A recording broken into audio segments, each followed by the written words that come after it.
From the Prime Minister to the Chief Ministers of Karnataka, Assam and Maharashtra, the BJP President, all politicians spoke in one voice today, appealing to people from the northeast and other states not to return home because of false rumours being spread of possible violence against them.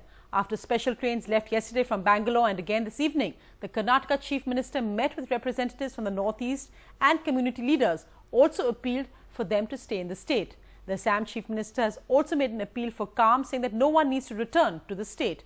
2 special extra trains are running from Bangalore this evening. 1 train also ran from Pune. It's our own country, we don't need to run anywhere else.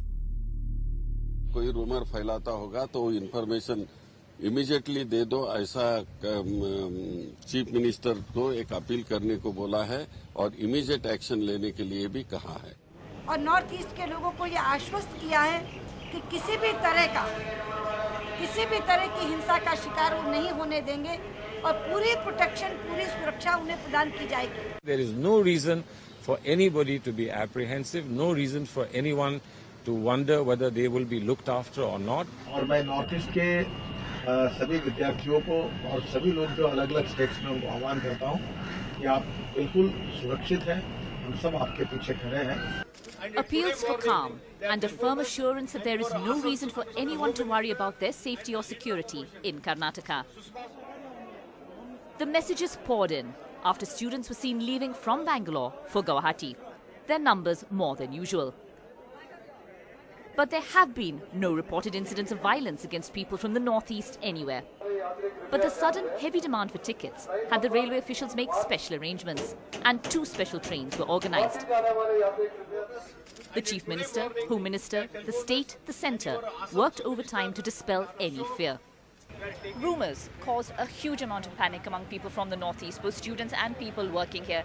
And it was up to the Karnataka government to really reassure them, to let them know there was no need for panic, which is what this meeting, the Chief Minister's residence, was all about. I am feeling a little bit of safety by coming here. We trust them, we trust the police, they've been supportive and helpful, and then many have promised to help us, when we call them and stuff. Yesterday also we given assurance to them also, all the leaders, that we will protect the interest of Northeast people, nothing to worry.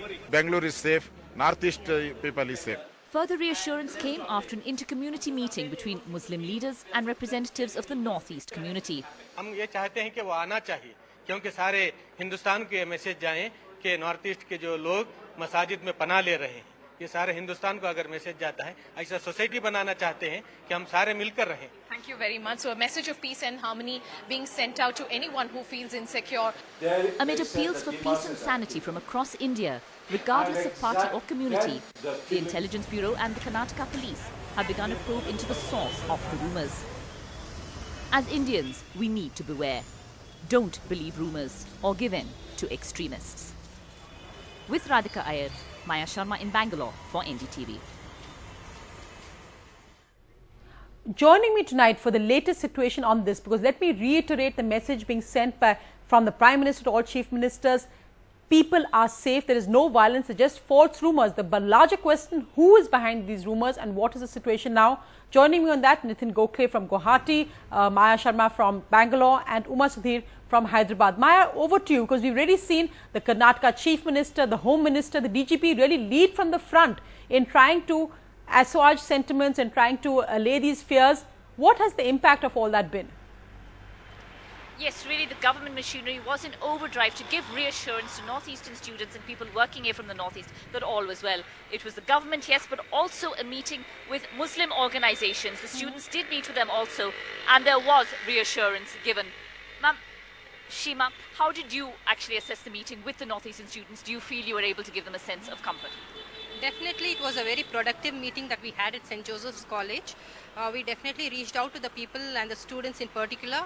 There was a kind of fear psychosis that was prevailing amongst them, and we were able to convey this message that we, the people of Karnataka and Muslims in particular, mean peace. We have always meant for the well-being of the people from Northeast. So the message of peace received well?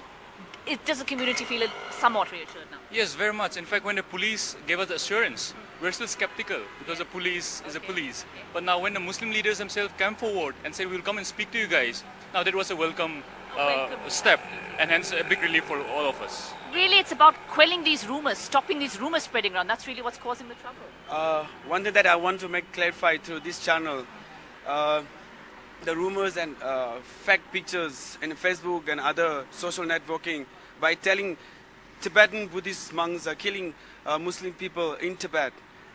That was totally not true.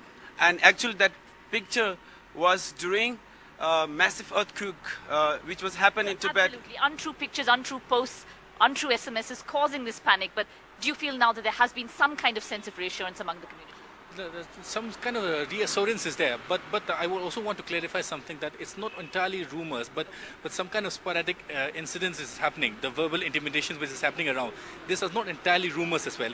But even though we don't have the concrete evidence that who is doing it, but we are clear that verbal intimidations and physical assaults are happening around.